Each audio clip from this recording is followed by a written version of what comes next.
Let's open our Bibles to Proverbs Chapter 30. We'll continue where we left off, from where we left off. Just give me a time here.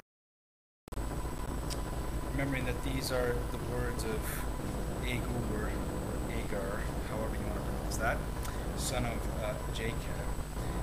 It says here that it calls it a prophecy in my translation, and I will say oracle in yours. We took the first 9 verses last week of these Proverbs of this man. We'll continue with verse 10 until the end of the chapter, Lord willing. So verse 10 says, "Accuse not a servant unto his master, lest he curse thee, and thou be found guilty." Now, as we come to the 10th verse, we are given a piece of insight amidst other pieces of insight that we've seen already. And this is kind of a standalone verse in this chapter, which for this chapter is actually more rare, because there's pairs and there's groupings of verses, which you'll plainly see as we go through the rest of the verses tonight. You'll see several times there's 3 things, yea, 4, and that'll happen, I think, about 3 or 4 times. And there's groupings of verses, and he groups together different animals and different kinds of people, and he tries to draw life lessons from them and give us some wisdom and understanding. But we really don't understand exactly the reason as to why the writer would say 3 things, yea, 4. It seems to be a rhetorical device just to kind of grab our attention. But this is one of those verses, verse 10 anyway, that isn't part of a group. It just stands alone. And verse 17 is also similar, and also the last 2 verses of the chapter. The rest seem to be kind of paired up as we move through this, and you'll see as we go. But taking this first verse, we kind of come to an interesting matter, because this has to do with accusing someone of obviously something wrong that they've done, pointing out a fault in someone else. And of course, we know our Lord said that if we are to ever do such a thing, we are to what? We're supposed to remove the beam from our own eye before we point out the speck in someone else's eye, right? Very important, because very often what we see in others is only indicative of the fact that that very thing that annoys us or bothers us in that person is actually more so in us than it is in them. And God is just mercifully trying to show that, revealing that to us, so that we can go to Him and say, please remove this from me. So I think it's a good lesson for us to learn that whenever you see someone, that they just, the way they talk, the way they behave, the way that they interact with you, maybe your relationship with them is more adverse, and you just kind of are irked by them, and you almost have a complete dislike and distaste toward them. You need to ask the Lord, why is that? Are you trying to show something? This thing that I don't like about that person, is that in me? This thing that I don't like about that person, is that found in me? Can you please, Lord, show me? Because I tell you, and we're going to see even in this chapter, we are so blind to our own faults. It is a sad thing, because if we could see them, and if we could be humble enough to acknowledge that they are faults within us, we would all be better off, because we'd be able to go to the Lord and ask for help to change us. Now, when you accuse someone, several things should be taken into account. Firstly, as I read this, the thing that stands out the most is this servant-master relationship. And it seems to put the servant and the master to be together, and then the accuser opposing not just the servant, but both of them, both the servant and the master. In other words, the master is going to rise up in defense, perhaps, of his servant. And then if you're found to be wrong, you're going to be put to shame. So you better be careful. So that's the first thing that stands out to me, is that the servant has a master to which this accuser will answer to. And that is all of us. Everyone in the body of Christ. We all have a master, don't we? He's the Lord Jesus Christ. And we are His servants. So we must be careful when accusing another servant, because they have a master, and we will answer to him if we are wrong in our accusation. Because we are imperfect, our accusations very often are skewed, and we bring all sorts of bias and exaggeration into our accusations, and we very seldom take into account the state of the person's life. For instance, in the context, we're talking about a servant. A servant was pretty low in class and status in society. He had no rights of his own. He belonged to somebody else, and so on and so forth. His life was hard in and of itself, just all by himself. We should take that into account. Well, if we accuse this person, what's going on in their life right now? Will this break them? Maybe it's something that needs to be dealt with, but maybe not at this particular moment. And so to take into account the state of that person's life, will they be able to handle this? Or should we just forget about it altogether? Is it really worth, this is the other thing to think of, is it really worth bringing up? There was an old Puritan writer on this. He said, let's not make trifles into troubles. Trifle is something that's little, it's insignificant. It doesn't really need to be argued over or brought up, or it doesn't even need to be mentioned in an accusatory way.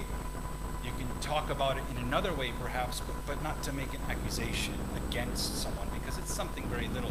So, and I think personally, because we are fleshly creatures, we get annoyed over the littlest, stupidest things. You know, I don't know, maybe this isn't you, maybe it's just me that I'm talking about right now, but I think we handle better the larger offenses than we do the little ones that happen kind of on a frequent or regular basis. We get more frustrated and consternated and bothered, and we dwell on and mull over when we're by ourselves thinking about that individual, and it bugs us and it irks us, and how we respond to it, to this person. It really shows the level of maturity or lack thereof that we have. And so, you know, we want to consider the state of the person's life. We want to consider the actual facts in the accusation, not bringing exaggeration, not bringing biasness. And we want to remember, is it really worth bringing it up? Is this a trifle, or is this really a trouble? Do I need to bring this up at all? Now, in those things, as I already said, it's equally important to remember this person that you're accusing has a master. And if your accusation is found to be wanting, lacking evidence or proof or what have you, then you're going to answer to that servant's master for your accusation. Specifically, it says that you may incur a curse upon you. Now, I don't believe that we as people, for instance, you know, taking the verse, master has a servant, someone accuses his servant, and the accusation is found to be false. The master then curses the person who's accusing. Now, I don't believe that we as humans have any power within us to actually bring about a curse upon somebody else's head. But here's the deal. If the Lord is on our side in this, retribution will be made. Vindication will be had. God will defend. And this is not just an empty threat, but God promises retribution. God promises vindication of the innocent. And the false accuser will suffer consequences. Now, we don't know what could the curse be. I don't know. But let's just face it. If you're found to be someone who brings up false accusations, and that then, you know, you lose face, you lose reputation. People can't trust your word. They don't deal with your testimony about situations as actual fact, but as, well, that's more like hearsay perhaps, but not actually fact. And then suddenly now you have this reputation of a talebearer, of a gossiper perhaps, and that's how people, I mean, that is heavy in and of itself if that's the only curse that would come upon a false accuser. But God says it will come of it. This is not an empty threat. We have to understand this. So when you want to accuse somebody of something, you have to have the facts straight. It's very important when making accusation, because you will answer to that person's master.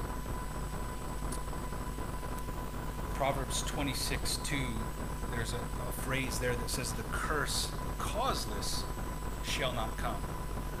Meaning that the curse that has cause will come. That God has purpose in it. And is to teach and to instruct that we ought not make false accusations against people. In the Old Testament, that was called bearing false witness. It was illegal as it were. Now, we come to our first grouping for the night, and that's verses 11 through 14. And they say this: there is a generation, and you'll see the connection as we read through this. There is a generation that curses their father and doth not bless their mother. There is a generation that are pure in their own eyes, and yet is not washed from their filthiness. There is a generation, oh how lofty are their eyes, and their eyelids are lifted up. There is a generation whose teeth are as swords, and their jaw teeth as knives, to devour the poor from off the earth, and the needy from among men. So you guys can see the connection and why this is a grouping. Speaking of, there is a generation, and these are undesirable behaviors or character traits to be found in this generation, as it's called. Now, I don't believe this is necessarily referring to a singular generation. I believe that in every generation, these things can be found within people. But nonetheless, the scriptures do tell us that in the end times, and we'll read a verse to close off this section when we're through with it, that in the end times, the generation of the last days will be worse than previous generations. It will be darker. And that will only kind of, it's as if it's a birth pain. You know, all these signs become birth pains that, man, the Lord's coming soon. Just like the travail of a pregnant woman just about to give birth. Now there is a generation that curses their father and doth not bless their mother. Now obviously this was in the Old Testament a sin which resulted in capital punishment. It says in Exodus 21:17, and he that curses his father or his mother shall surely be put to death. And of course in the Ten Commandments it says, there honor thy father and thy mother, that thy days may be long upon the land which the Lord thy God giveth thee, is the first commandment that came with promise, we're told. And wonderfully, this is a blessing that God promises to those who honor their father and their mother. Now, it's important to understand what this means. I think as believers, if you have lost parents and they don't know the Lord, they don't walk with Jesus, it is not dishonoring to distance yourself from their worldly, secular, ungodly counsel. That's perfectly okay. God's word will be at odds with your parents' word, especially if they're not believers. But you can still respect them and respect the let me just put it this way, the office, if you will, that they hold over your life. And you can pay them respect, speak kindly to them, and thank them for their advice, and just do otherwise. Follow the Lord. If they lead you into ungodly ways, you are not to follow their advice. But there is supposed to be an honor. We are never to disrespect our parents. We'll see this later on in verse 17 as well. It'll say it there, and we'll talk about that more later. Now, though we wouldn't and shouldn't practice capital punishment for disrespecting our parents today, I think what we can learn about this is the seriousness that God places on respecting our parents. I mean, if in the Old Testament you could be put to death for cursing your father or mother and not blessing your mother, as it says in our verse, my goodness, how serious should we take this? And I think if we've been disrespectful in any way to our parents, then maybe we need to go apologize. And to our Lord first, and to them second. God just says you are to honor your father and your mother. Then the next thing, there's a generation that are pure in their own eyes, yet is not washed from their own filthiness. This word filthiness is a very strong word. It speaks of human excrement. And it's used elsewhere in the Bible. Zechariah 3:3-4 read like this. Now Joshua was clothed with filthy garments. That is, so soiled, stained from human excrement garments. And he stood before the angel, and he answered and spoke unto those that stood before him, saying, Take away the filthy garments, there it is again, from him. And unto him he said, Behold, I have caused thine iniquity to pass from thee. I will clothe thee with change of raiment. So obviously, a very strong statement. There is a generation that thinks they're pure, but actually they're downright disgusting. They're downright dirty and filthy. And of course, we have to remember, this is a good Bible verse for us. We might think, why would we need to be told this? Well, I think as believers, it causes us to reflect on our own appraisal of ourselves. And the Bible tells us, Isaiah 64:6, but we are all as unclean thing, and all our righteousnesses are as filthy rags. So even if our best deeds, our righteousness, are as filthy rags before holy God, we need to have a proper assessment of truly how good we are, and to not think more highly of ourselves as we ought. It's important because, and again, as I pointed out last week, this chapter, it deals a lot with the haughty spirit, with the proud, with the person who is puffed up. And that is just all over these verses. You come to the next one. There is a generation whose teeth, or excuse me, I skipped. There is a generation, how lofty are their eyes, and their eyelids are lifted up.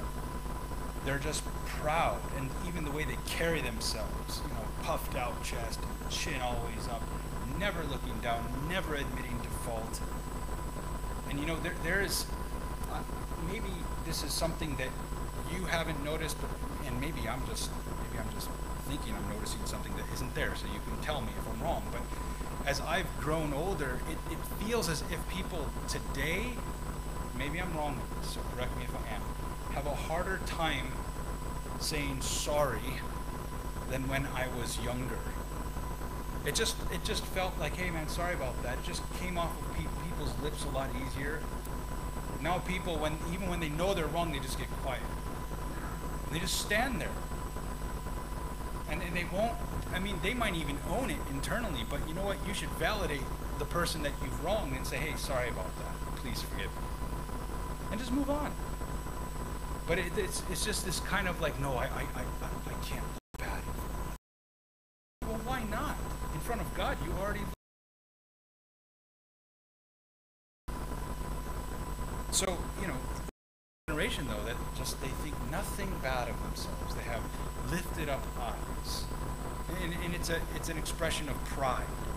And then generation whose teeth are as swords. No, it speaks of devouring the poor off the earth and the needy from among men.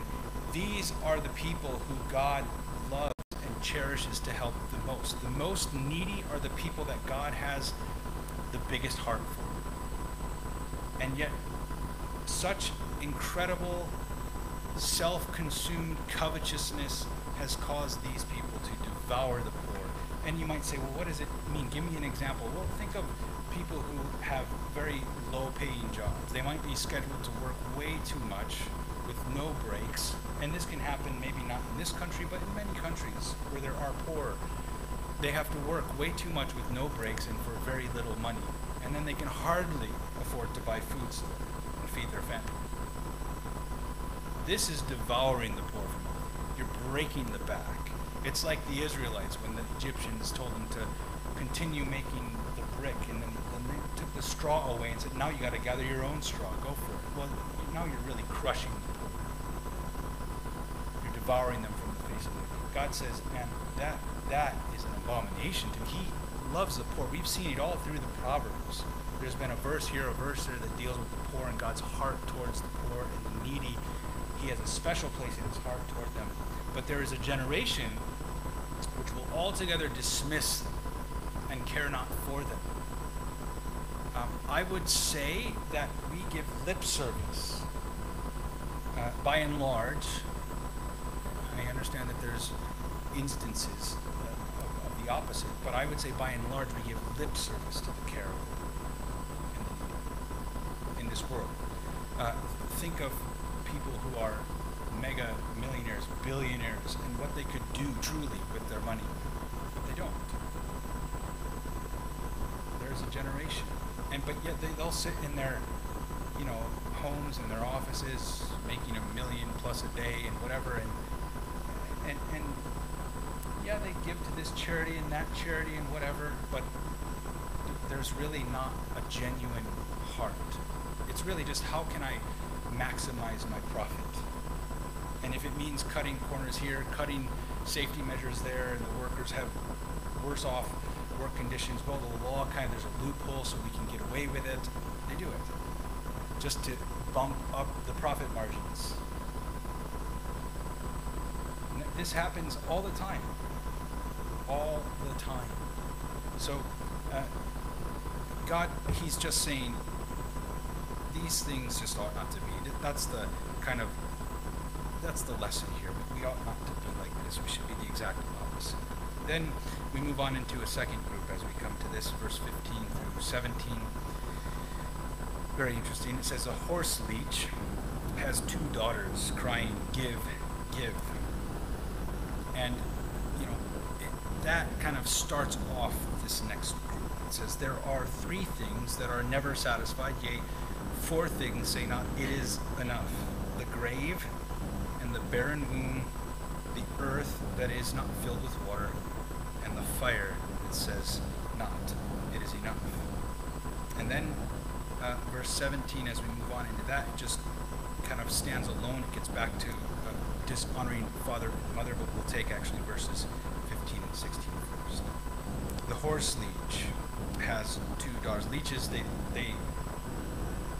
latch on and then they suck blood out. And it's just saying, the leech has 2 daughters, and all they constantly cry, give, give. They could suck all the blood out of something and still want more. And so the point in these verses is these things are never satisfied. Then he points out 4 things on top of that, the leech kind of leading into it. He says, first, the grave. Now, the grave never goes on holiday. It never closes shop. And it is always ready to receive its occupants. It's never satisfied. It's never full. The grave just takes more and more down each and every day. The barren womb, of course, the mother, the woman who wishes to be a mother, rather, the womb cries out in unsatisfaction. And that unsatisfaction will never go away. There will always be that longing to be a mother. That's just present. And so that'll just kind of cry out. It'll never be satisfied, it says here, something that is very much wanted and longed for. The earth that is not filled with water. The earth can be filled up with water, and yet it'll still take more. It could be a torrential downpour, and yet the earth will still take in more water. And it'll just drink it up, and yeah, it might flood it at times, but it'll eventually dissipate, and it could take more later on. And so the earth that takes in water, and then of course fire. Fire never says, okay, you fed me too much, I need to turn off now. No, you could feed it as much as you want, and it'll just burn hotter and brighter and longer. So whatever you feed it with, it'll consume it. And so these things are things that are never satisfied. And I think the object lesson in these is that we shouldn't be people that are never satisfied. We should be people who are content with such things as we have, or with such things as we don't have. It's often, the thought is, if I get more, I'll be better off, or I'll finally have peace, whatever it might be, pay, or whatever it might be. The mom who finally gets a child will perhaps want another one, and then we'll have to go through the whole entire process again of longing and wanting. But we should be those people that no matter what state we find ourselves in, we are content because we have Christ. Jesus said he will never leave us nor forsake us, and therefore Hebrews 13:5 tells us that we should be content with such things as we have. Then we get back to an individual verse referring back to the dishonoring of father. The eye that mocks at his father and despises to obey his mother interesting. The ravens of the valley shall pick it out, and the young eagles shall eat it. It's the eye of mocking. You know, this is, man, I was such a jerk when I was little. Man, I wish I could do my childhood over again. I despised the authority that my parents tried to wield over me, and I was unruly. And thank God I didn't have my eyes plucked out by this raven.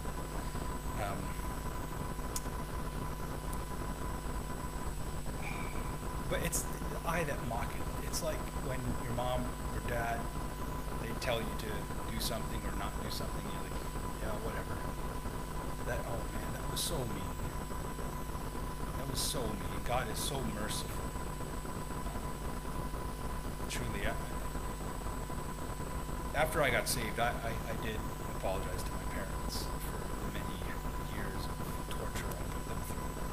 But man, you know, the fate of people, you think sometimes when parents' advice is, you know, when it's just, we're looking out for your best, we want you to stay healthy and safe and all of those kind of obvious things that parents should care for, and it's just scoffed at. You know, the fate can be terrible, can be treacherous, such as losing the eye once. It's a figure of speech. It's not to be taken literally, but the person who disobeys father or mother, who's only looking out for their best because they love them, might actually come across some pretty horrible circumstances.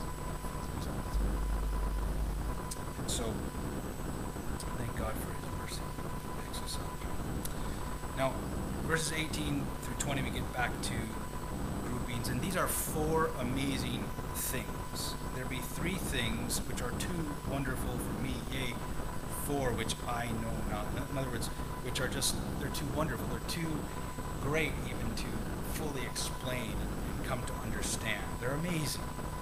The way of an eagle in the air, the way of a serpent upon a rock, the way of a ship in the midst of the sea, and the way of a man with a maid.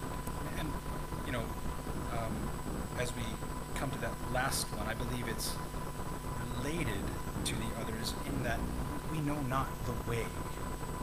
If you consider the way of the eagle, the way of the serpent, the way of the ship, you don't know it. There's no definite path by which they go by. And when they've gone past you, there's no traceable marks left behind. In the ship, it goes through the sea, and once it passes you, it makes a wake, but then before long, all evidence of a ship being present is gone. The eagle flies by, you know not which path it takes, and it doesn't leave a trace behind. The same with a serpent on a rock. It leaves no trace behind. So the man, as he courts a maid, the way is, it's just, it's hard to find out, it's hard to discover, it's difficult to ascertain, to define, because firstly, every woman's different, and every man's different, and everybody's approach is different, and everybody wants to be approached differently. So you just gotta ask the Lord for help. But also, I think there's a warning here for women, especially single women, because the approach of the man is undiscernible. You see not the path that he trods, and you don't know where he's been to where he's going. You have to be very careful, and you have to really seek the Lord. Should I be with this person? Is he really looking out for my best? Are his intentions really godly intentions?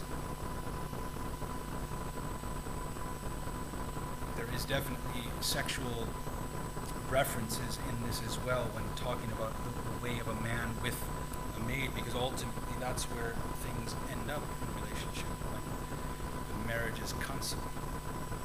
So a man is courting a woman to marry her, and that marriage is consummated with a sexual relationship. So you have to be careful to who you give yourself to. It's a serious level of intimacy that might be sacrificed for someone who does not have your best in mind. Now, verse 20 is interesting because as there's a group of four things which are too wonderful, they are past finding out. Then there's another thing, a fifth thing, that is an unnatural marvel. The rest were natural marvels, and this is an unnatural marvel. Verse 20. Such is the way of an adulterous woman. She eats, wipes her mouth, and says, I have done no wickedness. It's that of a person at ease and in her element in sin. An act of adultery is as unremarkable to her as a meal. Committing adultery to this adulterous woman is just like eating another meal.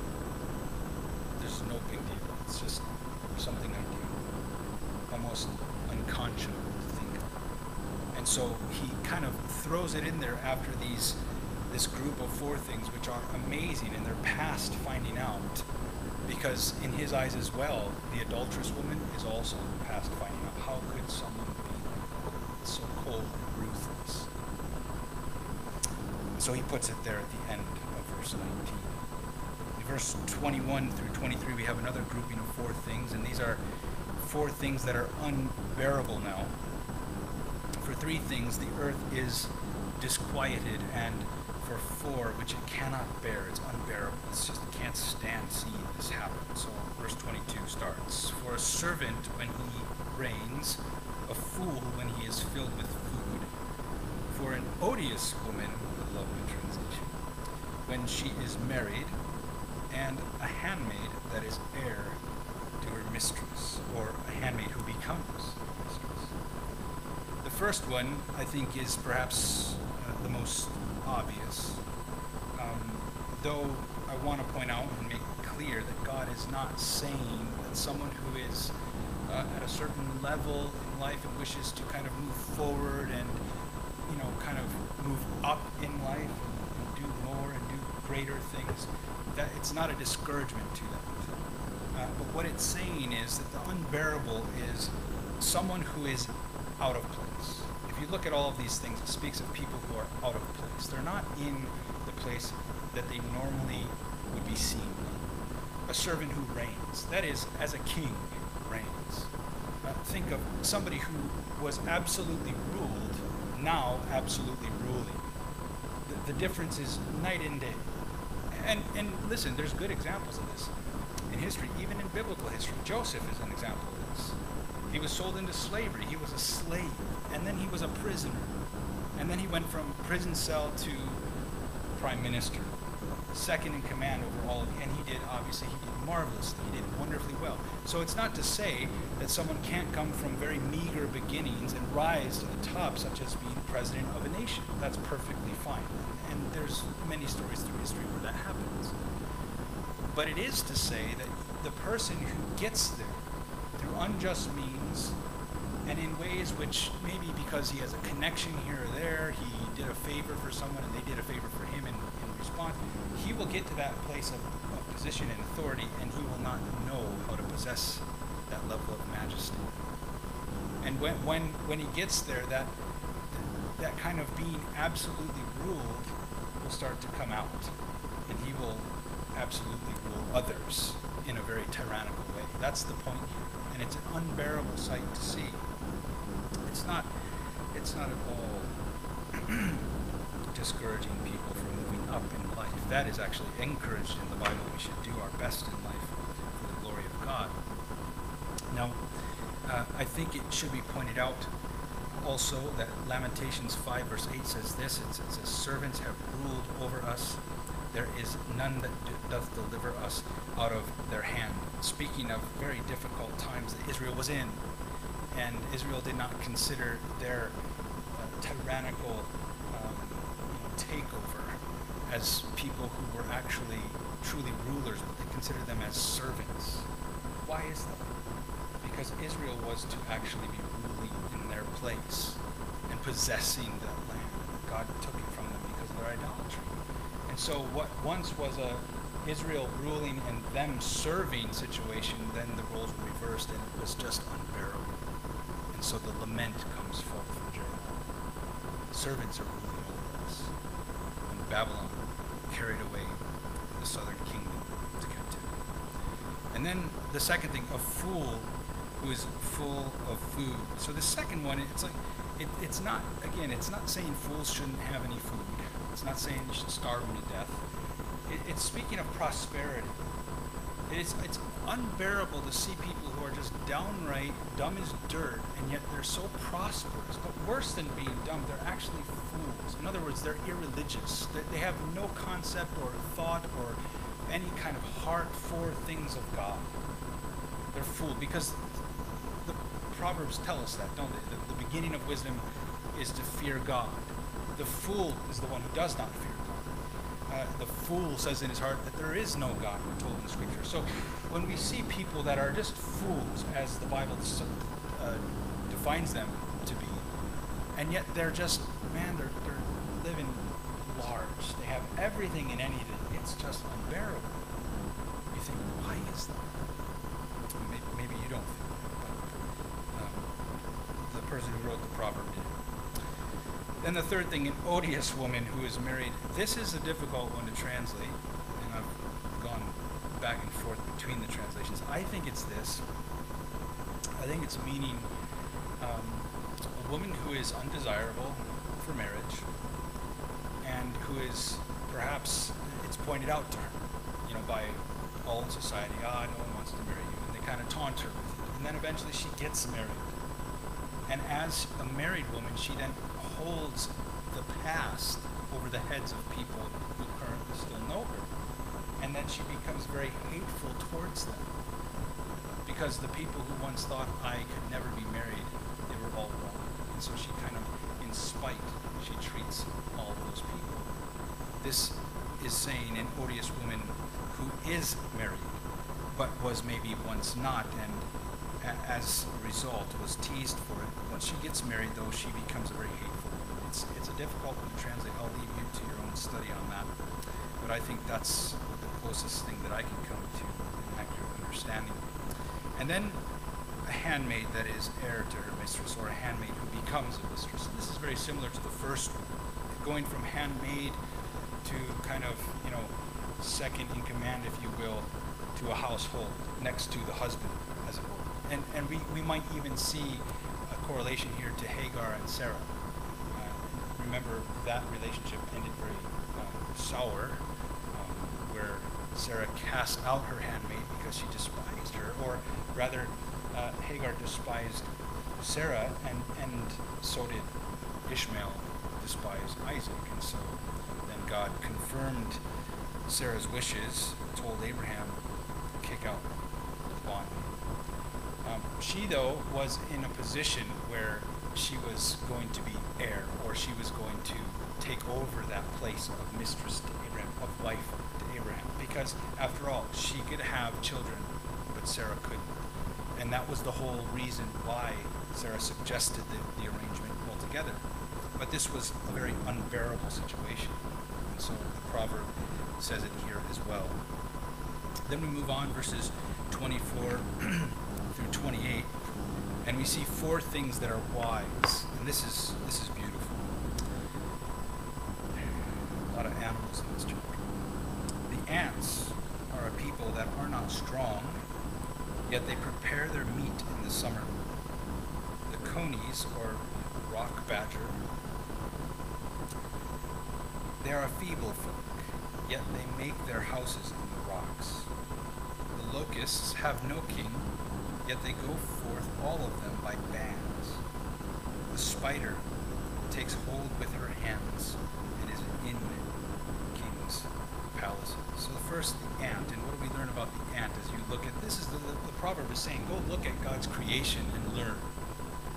And you can do that. I can do that. You can go into the forest, you can walk through the wilderness and observe all the wonders that God has placed on the earth. And if you talk to the Lord as you're beholding such wonders, He will teach you, He will instruct you, He will speak to your heart. I'm sure we've maybe all experienced this. This is what Agar is doing as he writes this. The ant is the one who prepares. Notice it says that the ants, they're not strong, but they prepare their meat in summer. They prepare it against the winter months. There are some species of ants which actually collect all through the year. There are other species of ants which don't do that. They actually all huddle up in one giant mass just to keep warm through the winter months, and they kind of hibernate, and they come back out in the spring and continue gathering. But they are wise in that they know less about the future than we know, and yet they prepare against it. And I think that's a very telling thing. Are we people who live in a prepared way, or when something arises, are we kind of reacting to it? Are we trying to patch it up because we haven't really put it into thought before it happened? I think we're called to be people who look ahead, not to worry about the future, not to let it cause anxiety, but we need to be people who look ahead and ask God for wisdom as we move forward in life. The proverb here is telling us to be like the wise ant. Prepare against the season that is to come. Think forward. Don't just think about today only and have no foresight. Be a person who has some foresight and prepare against tomorrow. It's interesting because here we see that instinct gives blush to reason. In other words, instinct causes reason to be embarrassed. Because we are not creatures of instinct. You understand that? God's animal kingdom is. The animals respond to instinct. He's put within them a way to be. And that's just what they know how to do. They just respond to their instincts. They just do things because that's what. But we don't. We live according to reason. And that's why we are the highest of all creation, because we don't respond to instinct. We don't act upon instinct. We're not animals. I want you to understand that. Okay? We didn't come from apes. It's a lie. It's a complete lie. We are humans. We are created in the likeness and image of God. The Bible's utterly clear about this. So we function on reason. The animal kingdom functions on instinct. And the ant just does what she does because of instinct. We have a higher order, and hopefully we will be found to be as wise as, and hopefully even more so than the ant, preparing against tomorrow. The second thing we see is the conies, the ground badger or groundhog or the rock badger, whichever it is. Your translations might read differently. They take refuge. The ant prepares while the coney takes refuge. And he does so in the rock. Why? Because he knows he's a feeble folk. I'm weak, and therefore I need to make my home in a very strong, fortified place. I need to settle down where there's stability, where there's protection, where there's covering, because I am feeble. It sounds a lot like us. It sounds a lot like me anyway. I know I'm feeble, and we are definitely all feeble. We tend to sometimes deceive ourselves and think that we're not. But we, like the conies, need to make our home in our rock, Jesus Christ, and settle down there and take cover there and take refuge, just like the conies did, so that we can be safe. Then there's the locusts. And what do the locusts do? They unify, don't they? It says they have no king, yet this doesn't keep them. Again, they're functioning by instinct. Yet they go forth, all of them by bands. In other words, all of them in order, all of them together, all of them in unison, all of them in unity. I've never seen a swarm of locusts before. I don't know if I've ever even seen a locust in person. I've seen grasshoppers. Grasshoppers become locusts. It's interesting that it's unknown as to why some grasshoppers do and why some grasshoppers don't. They die before they change into locusts. But there's this process that they go through, similar to a caterpillar that goes into this chrysalis stage and then it's born into a butterfly. The locust were once a lesser critter, if you will, and then they acquired their wings. But they don't know exactly what causes them, because some do and some don't. It's an interesting thing to look into on your own. But the locusts, they unify. They don't even have a king telling them go here and go there, move, don't move, stay, go. They're just doing it. But how much more we, the body of Christ, who have a king, should we walk in unity? We should be prepared. We should take refuge. We should walk in unity. The locust is interesting. I was listening to Joe Foch, and he always has very interesting research that he brings into his studies, and he pointed out that in 1784, the largest swarm of locusts was recorded to date. I don't know, I would guess the largest swarm of locusts ever recorded is found in the Bible, right? The days of Egypt. But according to human records, there was an estimation that there was 300 billion of these locusts in this swarm. It was in South Africa. It covered a 2,000 square mile section of land. That's more than 2,000 kilometers, by the way. A lot. It's a huge piece of land. They consumed, it was estimated because of what one would consume, that they were eating daily 600,000 tons of food. So it was very bad for that region, obviously. It was just devouring their food. Their crops were just destroyed.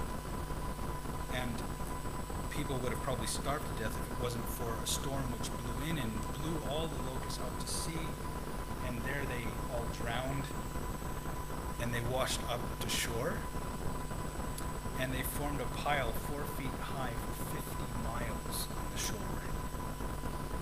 So if you can imagine, I mean, and they were, I mean, that's what it means. They're all together. And you know, locusts, man, you've seen videos, you've probably heard, read, whatever, that they swarm. They're always moving together. They never do something by themselves. They stay together. That's the idea. They fly together, they eat together, and they even die together. And then they get washed up on a beach, and they rot together. They just do everything together. And it's such a picture of how we should be. As Christians, though, we're so tempted to isolate ourselves. You know, you might even be somebody who comes to church regularly, but when you're at church, you kind of really don't want to get involved with anybody else. You don't want to interact. You don't want to talk. You don't want anybody to pray for you or pray with anybody or pray for somebody else. You just want to do your thing, come and go, and not be bothered. You're not being a locust. Maybe you're just still a grasshopper. You need to grow some wings. God intends us to be together. That's the image here. And then the last thing, spider. Your translation might read lizard or gecko. It's hard to know. It could be either or. But the spider, or the lizard, whichever it is that you want to go with, it takes hold. And notice what it says. It's beautiful. The spider takes hold with her hands and is in the king's palace. I like that. And we as believers should be those that take hold of what our King has for us, his promises. Ever dwelling, everything, just a lonesome spider, a lonesome lizard, just hanging out in all the nicest, best places. And yeah, you go to warm climates. My dad lives in Florida, in California as well. Just warm places in general. They'll have little lizards in there. You'll walk out the front door and everyone scurries off the porch and everything. But you can imagine just this beautiful house overlooking the Pacific Ocean, Malibu, in California. And then there's just this little homely lizard enjoying $1 billion view, paying nothing for it, taking hold of it all, you know? It's all expenses paid. Just grabbing hold and just living the dream.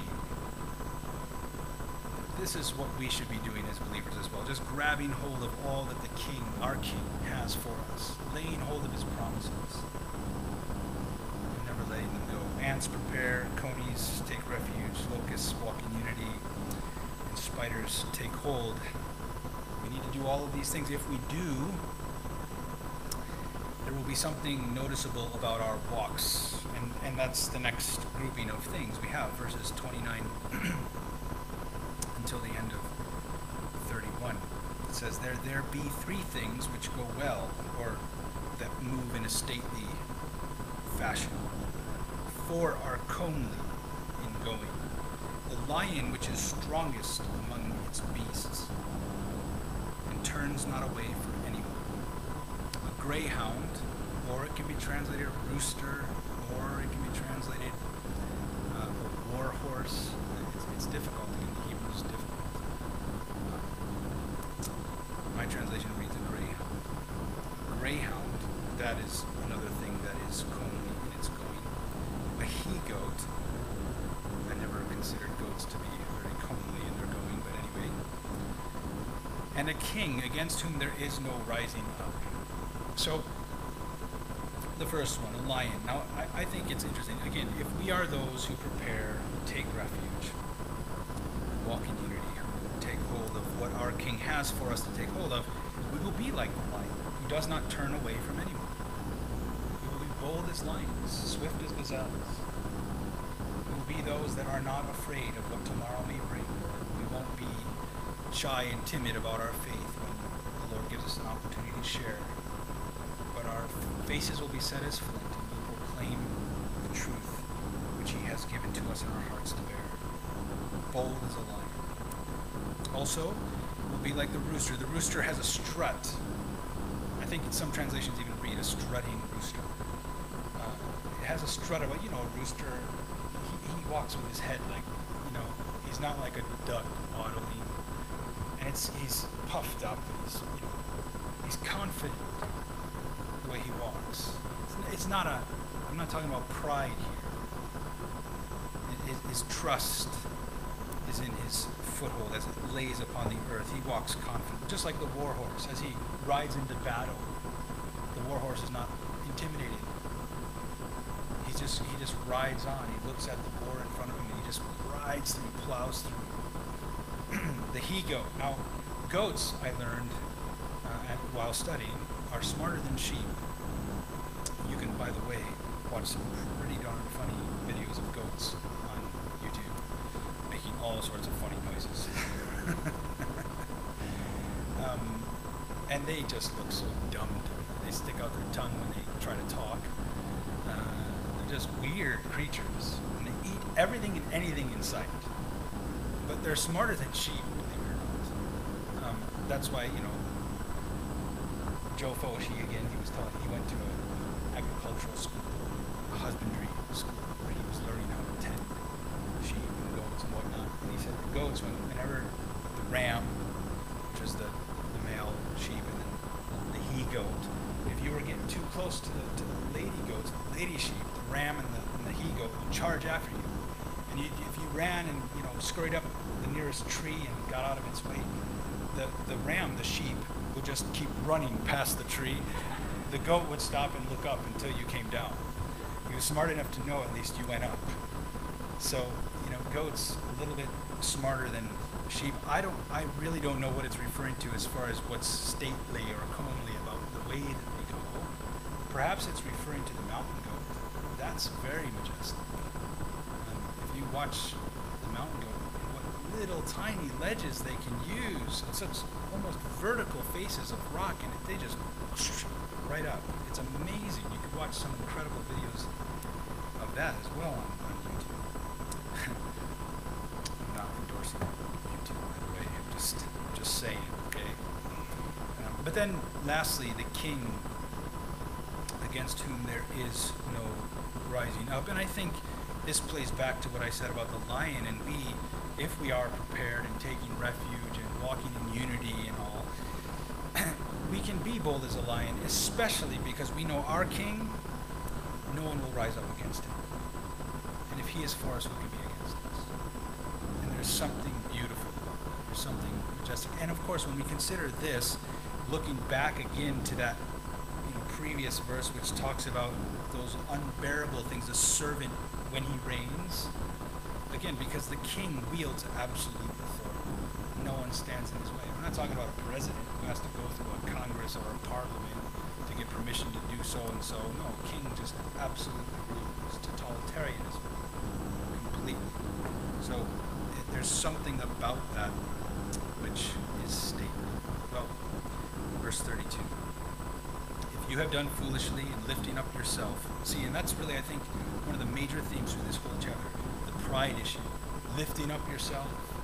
And he's trying to keep that human pride in check with all that he's said through this chapter. And if you are somebody who has done foolishly and you have lifted up yourself, or if you have thought evil, again, the thinking of evil, you can think of the adulterous woman in the chapter. You can think of the generation whose teeth are set as swords against the poor and the needy. There's all sorts of stuff where you can be thinking evil throughout the chapter if you've done that as well. He says this, lay your hand upon your mouth. In other words, show a gesture of repentance. Repent. Ask forgiveness. You know, when you do something wrong and you're sorry for it, that's almost a reflex. Oh my gosh, what did I do? Right? You cover your mouth. It's a very interesting thing. We all do it. Doesn't matter what culture you're from. Or you might cover your face like this in shame. How could I have done that? How could I have said that? It's a gesture of repentance. It's an outward expression of what's going on in the heart. And you feel remorseful for what you've done, what you've said.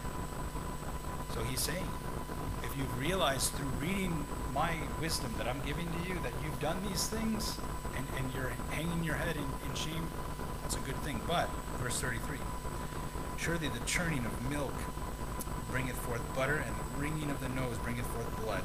So the forcing of wrath bringeth forth strife. Don't be someone who is obstinate and who is provocative when it comes to bringing about judgment in your life. Just relent.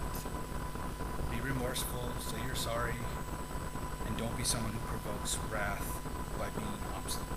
Just so, as you can see, I'll leave you to your own studies. These, in my opinion, Proverbs are, as we've gone through this book, they become increasingly more of a challenge to settle on an interpretation. If you could see my notes, and you can see the footnotes, there's all sorts of references I have here, and I even include opposing views, because some writers will look at it in a different way because the Hebrew language, because it has this consonant, it can be taken that way, this way, all this. It's fine. It's like minutia. And the whole meaning of a verse can change because of one little letter here, one little letter there. And so you have to do your best. And I encourage you, go on your own before the Lord and read through the chapter and glean from this. My favorite portion of this chapter is the ants, the conies, the locusts, and the spider. So if you remember nothing else but that, you'll learn something. So let's pray. Let's thank the Lord for our time in His Word. We praise you, Lord, for this your word and all that you've spoken to us, or perhaps spoken to us this night. And we ask, Lord, for wisdom. We do want to be those people that, when we realize we've lifted up ourselves, or we've thought evil, we want to lay our hand on our mouth and say we're sorry, be remorseful. So I ask that we could be like the ant and